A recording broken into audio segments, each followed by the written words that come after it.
আমি পানাহার বর্জন করেছি, আমার কাছে এটাই রোজা হয়ে গিয়েছে। আসলে রোজা কি? রাসূল পাক বললেন, রোজা হচ্ছে বান্দা তার নিজেকে অশ্লীল কাজ থেকে, বেহায়াপনা কাজ থেকে, মিথ্যা থেকে, মিথ্যার আশ্রয় নিয়ে যত কাজ করতে হয় এগুলো থেকে বান্দা বান্দি তাকে বিরত রাখবে, বাঁচায় রাখবে, এর নাম হচ্ছে রোজা। তার মানে এখন আমি আমার কথায় বলেছি মিথ্যার আশ্রয় নিয়ে। আসেন, আপনি কোনো একজনকে রোজা রেখে, এখন রোজার মাস চলতেছে না, আজকে রোজা রেখেছি, এখন রোজা রেখে দিনের বেলায় আপনার সঙ্গে তার কোনো কানেকশন আছে, ব্যবসায়িক ক্ষেত্রে হোক, বাড়ির প্রতিবেশী হোক, অন্য যে কোনো মাধ্যমে, এখন আপনার কাছে কোনো একটা সলিউশনের জন্য এসেছে, সমাধানের জন্য, কিন্তু আপনি তাকে সমাধান দিতে গিয়ে নিজের একটু স্বার্থর জন্য তার সঙ্গে মিথ্যা আশ্রয় নিয়ে প্রতারণা করলেন। উদাহরণস্বরূপ, আপনারা এই বিষয়গুলো খুব ভালো বোঝেন, তার মানে একটু না ভাঙলে মনে আপনাদের হুঁশ ফিরবে না। সেটা হচ্ছে, ধরেন উনি আমাকে দিয়ে কোনো একটা কাজ করাতে যাচ্ছে, এখন কাজটার এখানে বিল আসবে 10 টাকা, আমি তাকে একবার মডিফাই করে বুঝাই বললাম, ভাই আপনার কাজটার বিল হবে 20 টাকা। সে কিন্তু আমাকে বিশ্বাস করে আমার কাছে কি বলেন, সে তো পারতো আরও অনেকের কাছে যাইতে, যায় নাই তো, কার কাছে আসছে? আমার কাছে আসছে। আমার ভাই আমার প্রতি মহব্বত রাখে, আমার দিকটা ভালো দেখবে, আমার দিকটা ভালো বুঝবে, এই চিন্তা নেই, সে আমার কাছে এসেছে তার একটা উপকার করে দেওয়ার জন্য, তাকে একটা ভালো পরামর্শ দেওয়ার জন্য, তার ওই রাস্তাটা সহজ করে দেওয়ার জন্য। আমি কি করলাম? আমি এটাকে 10কে 20 বানাই দিলাম। এটা কি মিথ্যার আশ্রয় নেওয়া হয় নাই? কথা বলে না। এটা মিথ্যার আশ্রয় হয় নাই, এটা তার সঙ্গে গোপনে প্রতারণা হয় নাই, তার এই খরচটা ডবল করে দেওয়া, এটা তার প্রতি জুলুম হয় নাই। তার মানে রোজা রেখে এগুলো করা যাবে? যদি এটা করি আমার এই রোজাটা আদৌ রোজা হবে? এটাকে আমি রোজা বলবো? আল্লাহ রাসূল বলেন নাই, আমি বলতে পারবো না। আপনি যদি আপনার মতো এটাকে রোজা বলেন, এক্ষেত্রে আমার কিছু বলার নেই। শরীয়ত এটাকে রোজা বলছে। কথা বুঝতে পারছেন? আল্লাহ রাসূল হাদিসে পাকের মধ্যে ইরশাদ করেছেন, তোমাদের মধ্যে আল্লাহর যে বান্দা, আল্লাহর যে বান্দি রোজা রাখবে এবং এই রোজার মধ্যে সে শুধুমাত্র খাওয়া ছেড়ে দিয়েছে, পানাহার ছেড়ে দিয়েছে, স্ত্রীর কাছে যাওয়া ছেড়ে দিয়েছে, কিন্তু সে অশ্লীল কথা বন্ধ করে নাই, সে খারাপ কাজ বন্ধ করে নাই, মিথ্যা বলা বন্ধ করে নাই, এবং মিথ্যার আওতাধীন মিথ্যা বলে যত ধরনের খারাপ কাজ করা হয়, বাটপারি করা হয়, মানুষকে ধোঁকা দেওয়া হয়, প্রতারণা করা হয়, এই কাজগুলো যদি কোনো বান্দা বান্দি রোজা রেখে না ছাড়ে, এগুলো ত্যাগ না করে, রাসূল পাক বললেন তার এই রোজা দ্বারা আল্লাহ তাআলার কোনো কিছু যায় আসে, অর্থাৎ আল্লাহ তাআলা তার এই রোজার জিম্মাদারিত্ব নেবেন না। আরো সহজ করে বললে, এই অবস্থায় রোজা রাখলাম, মিথ্যা কথা বললাম, রোজা রেখেছি, মানুষকে ঠকাই দিলাম, রোজা রাখলাম, প্রতারণার যে কয়েকটা সাইড আছে প্রত্যেকটাই আমি ধরলাম, অথবা কোনো না কোনো সাইডের সঙ্গে আমার সম্পৃক্ততা আছে, আমি জড়িয়ে আছি। আল্লাহ রাসূল বললেন ওই বান্দার রোজা থাকা না থাকা একই সমান, পার্থক্য হচ্ছে সে শুধুমাত্র পানাহার বর্জন করেছে, তার এই রোজা আর কোনো কাজে আসবে না। এখন এই হাদিসে পাকটা সহিহ বুখারীর প্রথম খণ্ডের হাদিস।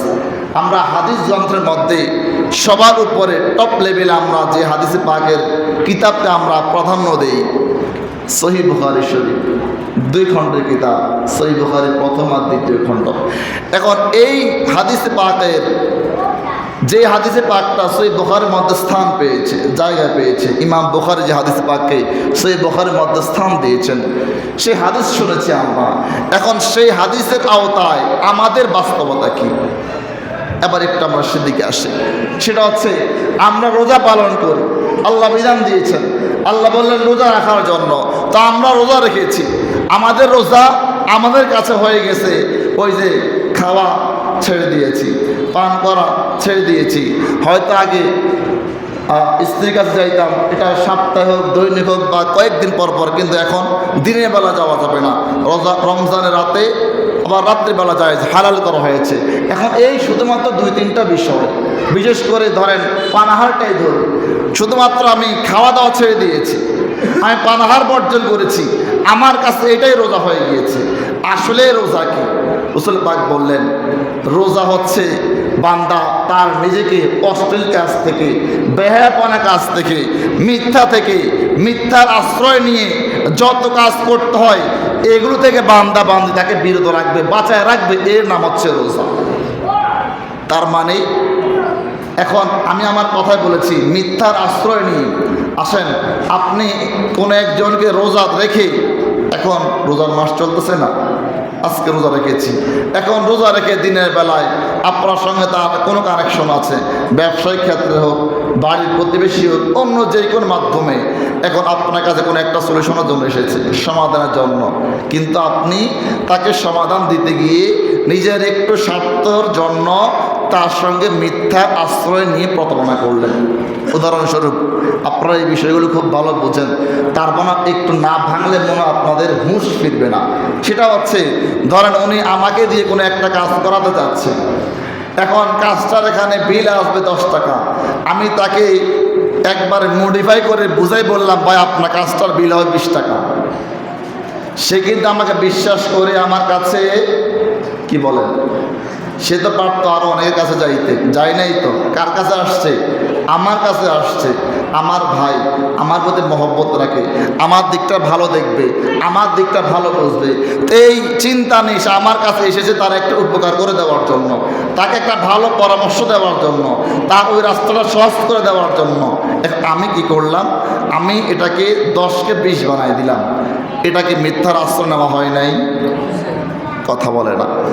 এটা মিথ্যার আশ্রয় হয় নাই, এটা তার সঙ্গে গোপনে প্রতারণা হয় নাই, তার এই খরচটা ডবল করে দেওয়া, এটা তার প্রতি জুলুম হয় নাই।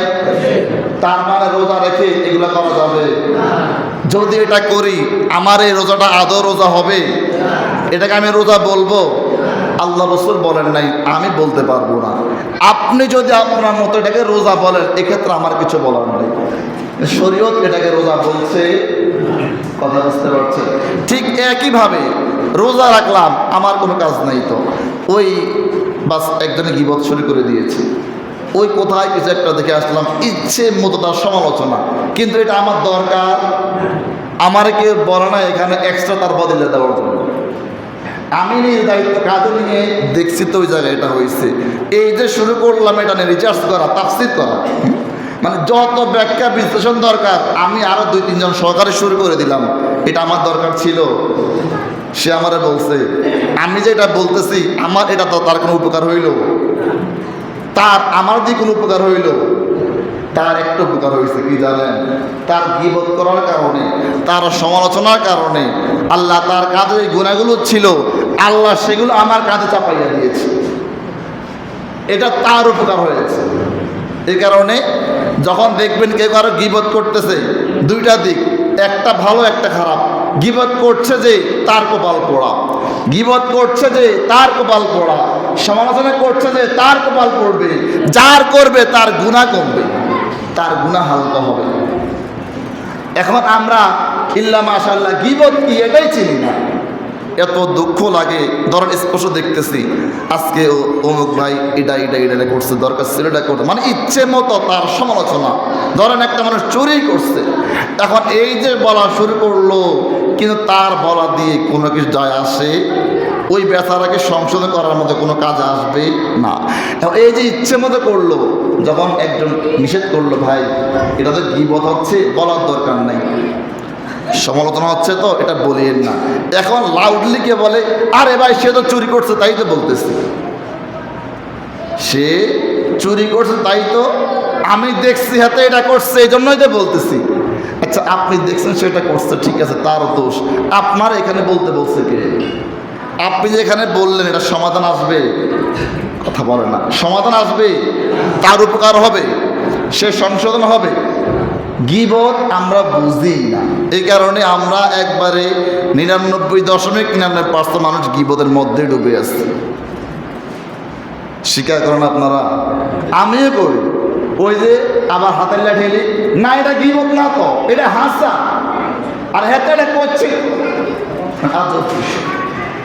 এটার নামই যে গীবত, আমি সেটাই ভুলে যাচ্ছি। আপনি গীবত বলতে কি বুঝতেছেন? যে একজন খারাপ কাজ করবে, আপনি দেখছেন হাজীগঞ্জে, আপনি আবার এসে মুখে ইচ্ছা মতো তারে ধুই দিচ্ছেন, এটার নাম কি?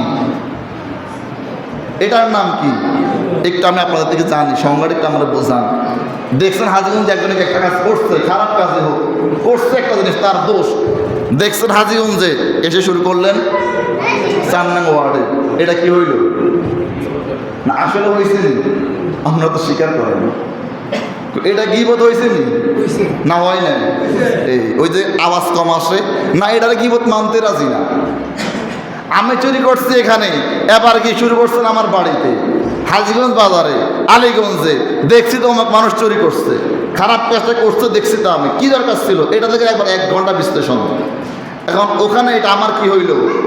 গীবত গাওয়া হইল। কি হইল বুঝতেছেন না? এবার আমরা করে এমনি না করলে আমরা বুঝেন না। বাঙালি তো শুধু চায় কেমনে চলচ্চিত্র নিয়ে কৌশল করে, না এটা না হুজুর না, এটা ঠিক আছে তো, কিন্তু এটাই যে ব্যাঠিক এটা তারা বুঝাবে কি?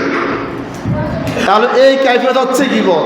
এবার আসেন আপনি আমার বিষয়ে এমন একটা বিষয় গিয়ে হাজীগঞ্জ বাজারে বলছেন, আলীগঞ্জ বলছেন, যেটা আমি করি নাই, যেটা আমি করি, ধরেন আমি চুরি করি নাই, আমি প্রতারণা করি নাই, আমি কাউকে ঠকাই নাই, আমি কারো উপর জুলুম করি নাই, আপনি এই কথাটা কি কারো কাছে বলছেন? হাজীগঞ্জ বাজার, আলীগঞ্জ বাজার, আমার অগোচরে অন্য যে কোনো স্থানে যদি এইটা আমি না করে থাকি, এটা আমার দোষ নয়, আমার মধ্যে এটা নাই, আপনি নিজ থেকে বানায় বলছেন কি সওয়াবের জন্য না গুনার জন্য না সেখানে নিজেকে জাহির করার জন্য নাকি সমাজ সেবক বানানোর জন্য, এটা আমি জানি না।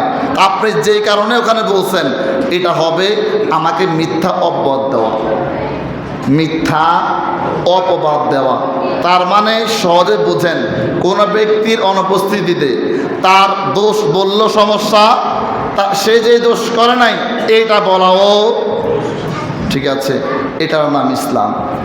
এখন এটাকে আরবিতে বহুতান বলে। কি বলে? বহুতান বলে। তাহলে বহুতানে করা যাবে না, গীবত করা যাবে কখনোই করা যাবে না। আর রোজা থেকে যদি করি ওই রোজা হবে, ওই রোজা কবুল হবে? আর কথা কয় না কিতাব মুসল্লি, ওই রোজা হবে? রোজা থাকলেন একবার ইচ্ছে মতো মন প্রাণ খুলে গীবত করলেন, রোজা হবে? রোজা রইলেন আমার নামে ইচ্ছে মতো গিয়ে 10 মিনিট কথা শোনাই দিলেন ওয়াজের মতো, হবে রোজা? আমার নামে কর নাই, ওয়াজের নামে কইছেন রোজা হইব? লাগে যাবে না আমার লাগে? এই গায়ে যদি লাগতেই পারবেন, রোজা হবে না।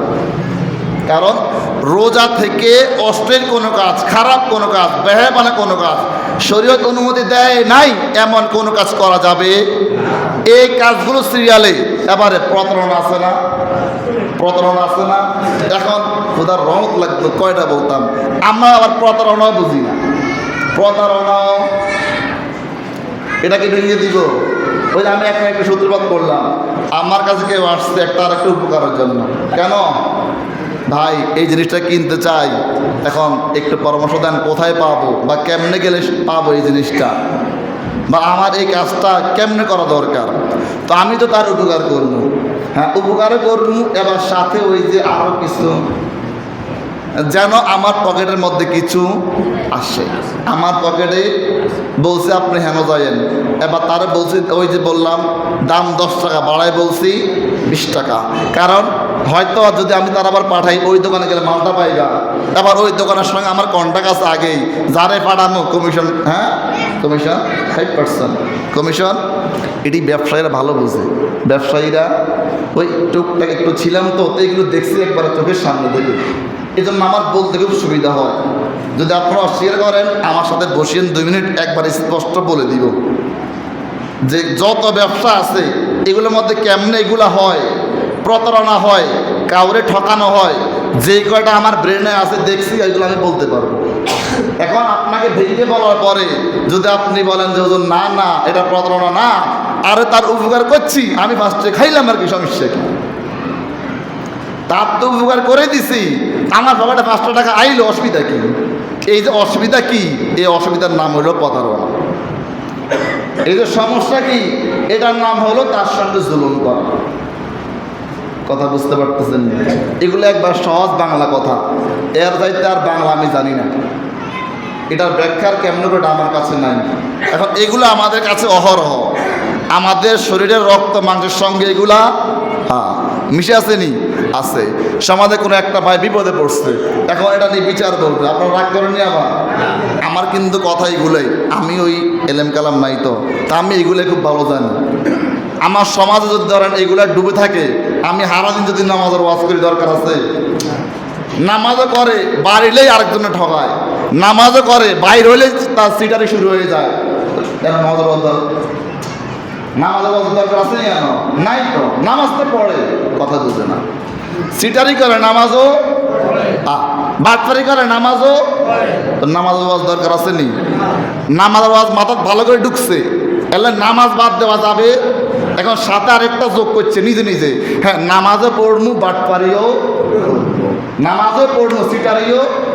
মানুষ তো দেয়, নামাজ তো পড়ি, মানুষ তো দেখছে, ইবাদত তো করি, হ্যাঁ তসবি তো লই, ফান্দেমি তো কাঁদ দেই, আর টুপিতে তো আমি একটা কিনছি বাদত 100 টাকা দিয়ে। নামাজি না আমি কি খারাপ কাজ করতে পারি? আমি কেবল ঠকাইতে পারি? না না না।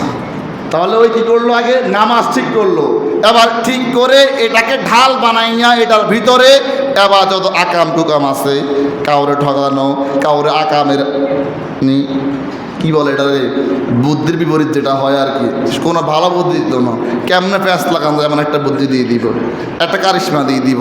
প্যাঁচ লাগলে আবার আমার নিব না, ওটা কি? এখন আমি ভাঙি দিলে তো আমি টিয়া হাজিরা এতটা হাসে। আমি কোনো কোনো কারণে থানায় গেছি দেখতে আর কি, বা প্রেক্ষাপটে তো দেখছি, ধরেন এই ওখানে বসছে না, তো এখন ভেঙে দিছে, কোনো একটা ফয়সালা কোনো সমাধান দিছে, এবার হাজিরা 5,000 খাওয়া, হাজিরা 5,000। আপনি আবার কষ্ট নিয়ে নামটা যদি করেন, বুঝছেন নি? কোনো এক সমস্যা সমাধান করে দিছে, ভেঙে দিছে, টাকা 5,000। আচ্ছা এখন এই যে এই বিলটা হইলো, এটা কিসের হইল এটা আমি জানি না, এটা কি জানি, আপনারা আমার বুঝাইন পরে এক সময়। হ্যাঁ আচ্ছা, আবার ওই যে বললাম, তাহলে আমরা ভদ্রতার মুখোশ পরে ভিতরে জালিয়াতিতে এক্সপার্ট, ভদ্রতার মুখোশ পরে মানুষের উপর জুলুম করাতে এক্সপার্ট, ঠিক আছে না? ভদ্রতার লেবেল লাগিয়ে, পাঞ্জাবির লেবেল লাগিয়ে, টুপির লেবেল লাগিয়ে, দাড়ির লেবেল লাগিয়ে মানুষকে ধোকা দেওয়া সহজ। এই কারণে পাঞ্জাবি পরি, এই কারণে টুপি পরি, এই কারণে দাড়ি রাখি। কেন? এগুলো রাখলে কাউরে ধোকা দেওয়া সহজ হবে, সে আমার বিশ্বাস করবে, বিশ্বাস করলে তারে বিশ্বাসে পুঁজি বানাইয়া তার আমি ধোকা দিতে সহজ হবে, ঠিক আছে না? হিসাব এই চিন্তা যদি হয়, এই কাইফিয়ত যদি কারোর মধ্যে থাকে, তার নামাজও নাই, রোজাও কোনো কিছুই নাই। আসেন, রোজা আদাবের মধ্যে ছিলাম, তাহলে রোজা রেখে এসব করা যাবে? অন্য সময় করা যাবে? শুধু আমি রোজার গুরুত্ব বোঝাচ্ছি। তাহলে এই যে বিষয়গুলো, যে কোনোভাবে প্রতারণা হোক, কারো উপর জুলুম হোক, কারো সঙ্গে কি বলেন কাউরে ঠকাইয়ে দেওয়া হোক, কারোর উপর আপনি অত্যাচার করা হোক, যে কোনোভাবে একটা মানুষে আপনি শোষণ করলেন, শোষণ করে আনলেন। এবার শোষণে অনেকগুলো সংজ্ঞা আছে, আমরা সেদিকে না যাই। এখন রাসূল পাক বললেন, তার ওই রোজা আল্লাহর দরকার নাই, যে রোজা রেখে সে মিথ্যা বলছে এবং মিথ্যাকে পুঁজি করে আরও অনেক খারাপ কাজ করছে, এ রোজা আল্লাহর দরকার নাই। রাসূল আরেক হাদিসের মধ্যে বলেছেন যে, যে ব্যক্তি রোজা রাখলো কিন্তু মিথ্যা ছাড়তে পারে নাই, খারাপ কাজ ছাড়তে পারে নাই, তার এই রোজা রাখা দরকার, কবুল হবে না তো। কারণ রোজার মানে হচ্ছে আত্মসংযম করা। আমরা বুঝাইছি প্রথম সপ্তাহে রোজার পরিচয়ের মধ্যে, রোজা কি? রোজা মানে হচ্ছে আত্মসংযম করা, নিজেকে খারাপ কাজ থেকে কেমনে ফিরে রাখবো, বাঁচায় রাখবো, এর প্র্যাকটিক্যাল করা। এটা কি করা? প্র্যাকটিস করা, নিজের মধ্যে এটা নিয়ে আসা, কেমন আমি খারাপ পথে যাব না, আমি বেঁচে থাকবো, আমার দ্বারা কারো ক্ষতি হবে না, আমার দ্বারা কারো জুলুম হবে না, আমার দ্বারা কারো প্রতি অবিচার হবে না, আমাকে কেউ জালেম বলবে না, আমাকে কেউ বাটপার সিটিং বলবে না, আমাকে কেউ খারাপ বলবে না। তাহলে এই কাজগুলো রোজা থেকে আমি কি করতে হবে? ছেড়ে দিতে, ত্যাগ করতে যদি পারি, আমার এটা রোজা হয়েছে। কারণ রোজা আমাকে শিক্ষা দিতে আসছে, রোজা আমাকে শিখাইতে আসছে। যদি এই কাইফিয়ত হয়, তার নাম রোজা হয়েছে। যদি এই কাইফিয়ত হয়, এই রোজাটাই আল্লাহর দরবারে আমার আপনার জন্য কবুল হয়েছে। আল্লাহ সে রোজার বিষয়ে, আল্লাহ সে রোজাদারের জন্য আল্লাহ পাক ইরশাদ করেছেন, as-sawmu li ওয়া আনা আজজি বি। ও বান্দা, ও বান্দি, রোজা আমি আল্লাহর জন্য, আমি আল্লাহ নিজ হাতে তোমাকে এর প্রতিদান দিব। তাহলে আরও কিছু কাইফিয়ত আছে রোজা রেখে, ইল্লা মাশাআল্লাহ। মাঝে মধ্যে আপনাদের রাস্তাঘাটের দোকানপাটে যা দেখি কত সুন্দর। আমার একজন বলতেছে, হুজুর মানুষের কয় কী করতাম, হুজুর পুরুষরা তো পর্দা করে না, একসময় করে, কোন সময়ও রোজার মাস আইলে কি যে পুরুষে পর্দা করে। দোকানে সাদা ফালাইয়া ভিতরে এটা পর্দা না, সামনে পর্দা একটা দিয়ে ভিতরে দেদা আসছে খাওয়া, তো পর্দা করছে না, আর খাইতে গিয়েই করছে, পর্দা করছে। তো আমগো দেশের সিস্টেম ভিন্ন। মহিলারা শীতকালে একটু পর্দা করে, শীতের লেগে কাপড় কাঁদেন না, কত বেশি করি যেন শীত না লাগে। আর পুরুষ রোজার দিনে পর্দা করে। অন্য সময় যদিও ঠিক থাকে না, রোজা আইলে কিছু কিছু পুরুষ মানুষ পদ্মাশীল হয়, দোকানে ঢুকিয়া, হ্যাঁ চার দোকানে যাইয়া, সিঙ্গারাপুরির দোকানে যায়, যেন মাটা খান যাবে টাটকা টাটকা দিনে বল, ইস পাইলেই দুই তিন ঢোক। তো এরকম গজববা পুরুষ আসেনি এই সমাজে? আসেনি? দেখেননি আপনারা দুই চারজন রে? দেখেননি? দেয় না মনে হয়, দেখেননি দুই চারজন? রোজা রাখি বিড়ি খায়, আমি তো এটাও দেখছি। খাই বাড়িছিস, হুজুর সামনে চলে আসছেন, মুখটা মোছার সময় হয় না, মুখটা মোছার। এখন এই যে আমার সমাজ হচ্ছে, সমাজ নষ্ট হয়নি, একজনকে দেখে আরেকজন রোজা রাখার মানসিকতা হারিয়ে ফেলেনি। তাহলে এদেরকে আমরা বাধা দেওয়া দরকার আসেনি, বুঝান দরকার আসেনি। সমাজকার আমার একার, কারো একার, সবার মিলে সমাজ। এখন এই সমাজকে সুন্দর করতে হবে নি, এগুলো বন্ধ করাইতে হবে নি, যদি মন চায় করায়েন। 2 নম্বর বিষয় বলছিলাম কি, এতেকাফ নিয়ে। এতেকাফ রমজানের শেষ 10 দিন এতেকাফ করা সুন্নতে মুআক্কাদা কিফায়া, অর্থাৎ পুরো এলাকাবাসীর পক্ষ থেকে একজন হলেও মসজিদে এতেকাফ বসতে হবে। একজন বসলে সকলের কি হয়ে যাবে, জিম্মাদারিত্ব আদায় হয়ে। যদি একজনও না বসে, একাধারে সকলে সমান গুনাহগার হবে।